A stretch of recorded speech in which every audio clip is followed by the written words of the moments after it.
say what's happening, homie. It's the King speaking, homeboy. TIP, man, and that's King or whatever. You know what I'm saying? King or whatever you got, partner.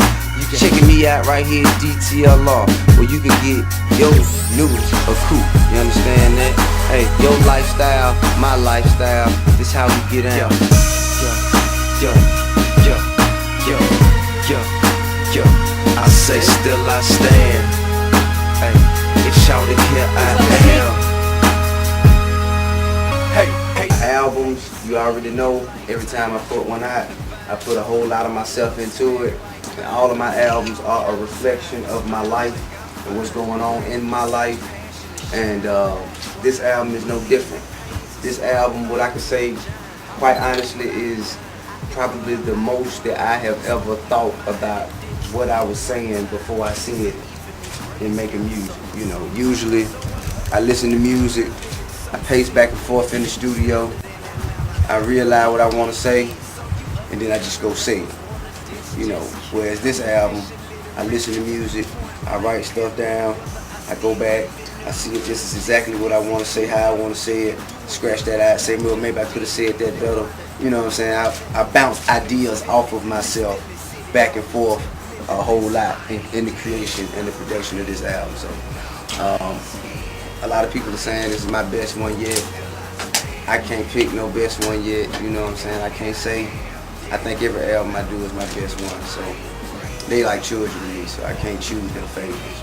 But I'm gonna play a few songs for you, and don't get me wrong, this album is not your typical T.I. album.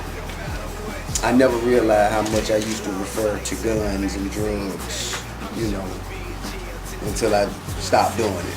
You know, now I listen back at Rubber Band Man and 24s and What You Know About That, Bring in Mind, You Don't Know Me, and I hear references all through these songs, you know, and now I did a complete album with none whatsoever. You know what I'm saying? At least not in the same context.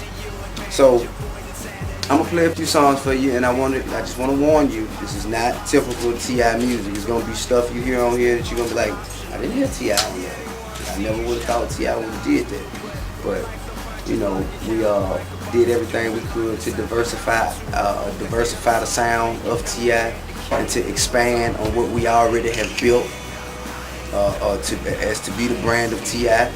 And you know what I'm saying, I'm thinking that, you know, we done came up with something good, a great sound. Now, as far as the clothing line goes, the King of Oneself, a coupe. I'm real proud of it. Once again, I put a lot of myself into it. I'm real hands-on with the designing and the marketing strategies of it. I'm a guy who takes pride in how I look. And you know what I'm saying, if I do a fashion line, the reason it's taking me so long is because, for one, I had to find the perfect marriage of that manufacturer and distributor whom I entrusted with my vision and who I felt would accomplish the goals that I felt that needed to be accomplished with my fashion line. Two, I wanted to make sure that I could invest enough of myself into it. I didn't want to just be one of those guys who put their name on the line and, you know, you never see them in the clothes, and if they don't really support the product, they're just doing it for the check. That ain't me. You know, this is like really from my heart. Everything, every piece of clothing that I make, I would wear. You know, so my pitch to America is, if you like how I look, come buy a coupe, period. Just day before yesterday, I kicked off a campaign called Respect My Vote, which I do in association with the Hip Hop Caucus, who's also who collaborated with Puffy for the Vote or Die campaign last term. And I'm proud to be involved in such a prestigious program with, you know what I'm saying, with people who've done such tremendous work in the past, like the Hip Hop Caucus. And I think that it's a extreme need for you know, for us as young black people, the hip-hop generation, to get out there and become a part of the decision-making process. So if you ain't part of the solution, you are indeed a part of the problem. So I'm promoting and encouraging everybody out there who can vote to go vote.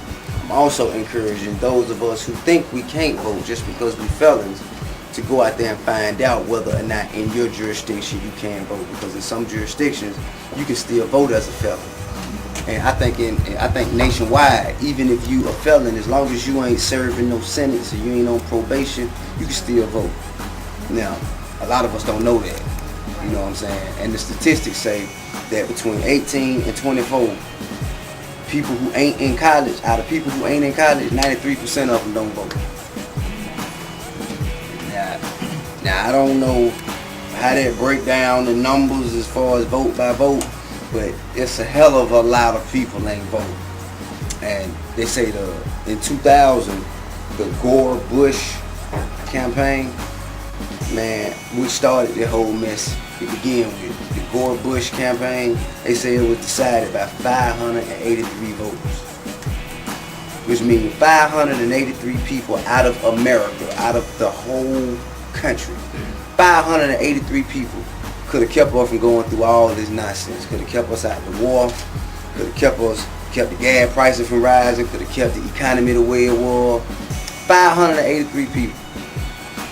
The negligence of 583 people got us in that whole mess to begin with. So I think this time around, man, we can't afford to allow history to repeat itself, which is why I'm so passionate about what I'm doing, because I can't vote.